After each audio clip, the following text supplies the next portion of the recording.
स्वागत है आपका एक बार फिर से आज की ताजा खबरों में। तो दोस्तों सभी खबरें सिलेक्टेड और आप लोगों के काम की खबरें, इसके साथ ही में दोस्तों रेल यात्रा, बस सेवा, फ्लाइट सेवा, टिकट रिजर्वेशन, लॉकडाउन 5 या फिर अनलॉक 1, साथ ही में दोस्तों चीनी बीमारी मतलब की कोरोना वायरस और मोदी सरकार की योजना से जुड़ी हर छोटी से छोटी खबर और जानकारी इस वीडियो में देने वाले हैं। इसीलिए भाई और बहनों मेरी आपसे रिक्वेस्ट है कि आप इस वीडियो को शुरू से लेकर लास्ट तक पूरा देखते रहिएगा। तो दोस्तों आज की सबसे पहली और सबसे बड़ी अपडेट निकल कर आ रही है कि अगर आप आज के बाद में एटीएम से पैसे निकालने जाते हैं तो अगर आप इस एक नियम का पालन नहीं करेंगे तो आपके एटीएम से पैसे नहीं निकलेंगे।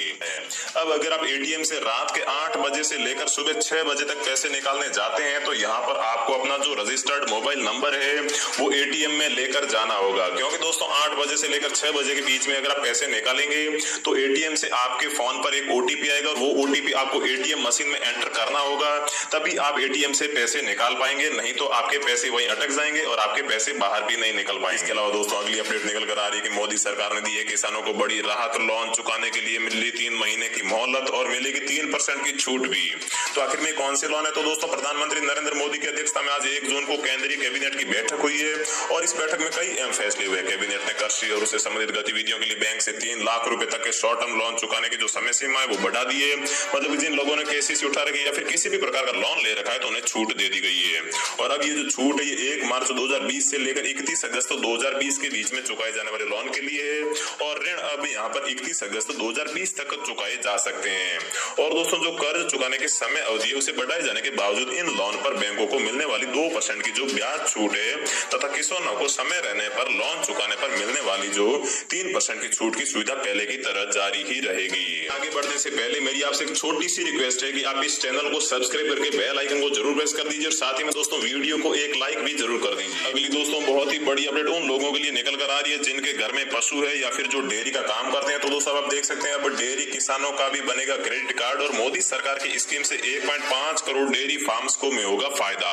तो दोस्तों आखिर में क्या ये योजना है, कैसे मिलेगा? तो दोस्तों देख सकते हैं डेयरी फार्म्स के लिए इस खास स्कीम की शुरुआत 1 जून से की गई है और डेयरी फार्म्स को किसान कार्ड मुहैया कराने के लिए पशुपालन और डेयरी विभाग ने खास तौर पर अभियान चलाने का निर्देश दिया है। इस अभियान के तहत 31 जुलाई तक सभी डेयरी फार्म्स को किसान क्रेडिट कार्ड देने का लक्ष्य रखा गया है। पशुपालन और डेयरी विभाग भारत सरकार के पशुपालन और डेयरी मत्स्य पालन विभाग के अंतर्गत आता है और इस योजना के तहत 1.7 करोड़ डेयरी किसानों को किसान क्रेडिट कार्ड मिलेगा। इसके बाद दोस्तों अगली खबर आपको जैसे कि मालूम होगा, लेकिन मैं आपको एक बार फिर से बता दूं कि खरीफ की जो 14 फसलें हैं उसका समर्थन मूल्य यहाँ पर मोदी सरकार ने बढ़ा दिया, जिससे आप यहाँ पर देख सकते हैं जो 5 प्रमुख फसलें हैं उनका समर्थन मूल्य यहाँ पर 53 रुपए से 300 रुपए तक का हो चुका है। तो दोस्तों जो धान का पहले यहाँ पर जो समर्थन मूल्य था वो 1815 था, लेकिन अभी से बढ़ाकर 1868 रुपए कर दिया, मतलब कि 53 की यहाँ पर बढ़ोतरी हुई है। साथ ही में तुअर में 200 की बढ़ोतरी हुई है, मूंग में यहाँ पर 146 की बढ़ोतरी हुई है और उड़द में आप यहाँ पर देख सकते हैं 300 रुपए की बढ़ोतरी हुई है। तो दोस्तों अगली अपडेट निकल कि देश में जैसे ही लॉकडाउन 5 या फिर अनलॉक 1 लगा है, देश में बस यात्रा और रेल यात्रा शुरू हो चुकी है और अब देश का हर कोई नागरिक इन रेलों में और बसों में यात्रा करना चाहता है। लेकिन जैसा कि आप लोगों को मालूम होगा कि सरकार ने पहले ही यहाँ पर रेल यात्रा और बस यात्रा करने के कुछ नियम लगाए हैं, लेकिन इन नियमों में भी यहाँ पर एक बदलाव किया है और एक नया नियम जोड़ा गया है जिसका आपको पालन यहाँ पर करना ही होगा। चलिए हम आपको वो नियम बता देते हैं, लेकिन उससे पहले जो पहले के नियम थे एक बार उनकी भी चर्चा कर लेते हैं। तो दोस्तों अगर आप रेल में यहाँ पर सफर करना चाहते हैं तो आपको यहाँ पर 30 दिन पहले तक आप रिजर्वेशन करवा सकते हैं और यात्रा के दौरान आपको मास्क पहनना अनिवार्य है। साथ ही में सोशल डिस्टेंसिंग का भी पालन करना होगा और यात्रा करने से पहले आपको 90 मिनट पहले आपके रेलवे स्टेशन पर पहुंच जाना होगा, नहीं तो आपका टिकट कैंसिल हो सकता है।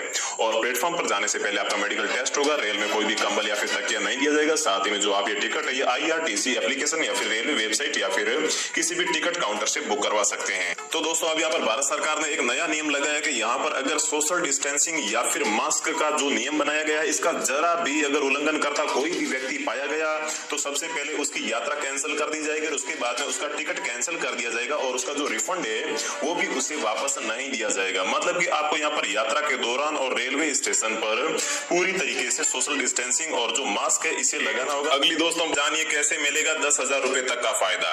तो दोस्तों केंद्रीय कैबिनेट ने स्ट्रीट वेंडर्स के लिए, मतलब जो छोटे दुकानदार है जो ठेले चलाते हैं या फिर जो यहाँ पर लॉरी वगैरह या फिर जो यहाँ पर छोटी छोटी दुकानें हैं उन लोगों के लिए, स्ट्रीट वेंडर्स के लिए विशेष क्रेडिट स्कीम की योजना की शुरुआत की है।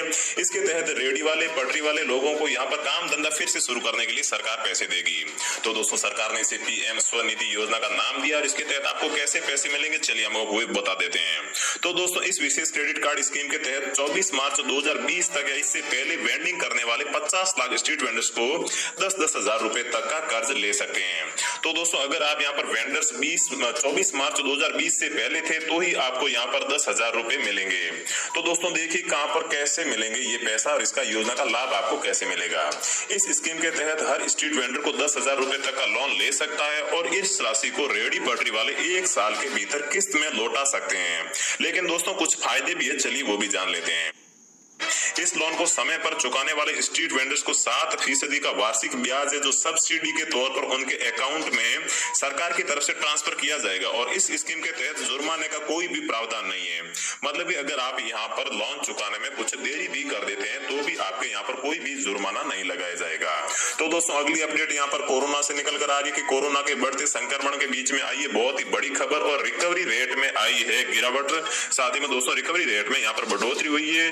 तो दोस्तों आप यहाँ पर देख सकते हैं दिल्ली में कोरोना के मामलों की रोकथाम के लिए सरकार लगातार कदम उठा रही है, लेकिन जो टेस्टिंग बढ़ रहा है त्यों नए मामले सामने आ रहे हैं। लेकिन इन बढ़ते मामलों के बीच में एक अच्छी खबर भी सामने आई है जो हर किसी के लिए मायने रखती है। दरअसल भारत का जो रिकवरी रेट है वो और भी बेहतर हो गया है। केंद्रीय स्वास्थ्य और परिवार कल्याण मंत्रालय के मुताबिक रिकवरी रेट अब 48.9% से 9% हो गया है। वहीं मृत्यु दर में भी गिरावट आई है और यह घटकर 2.83% हो गया है। मतलब कि भारत में जो हॉस्पिटलिटी की सुविधाएं हैं और जो डॉक्टर है वो काफी अच्छा काम कर रहे हैं। इसके अलावा दोस्तों अगली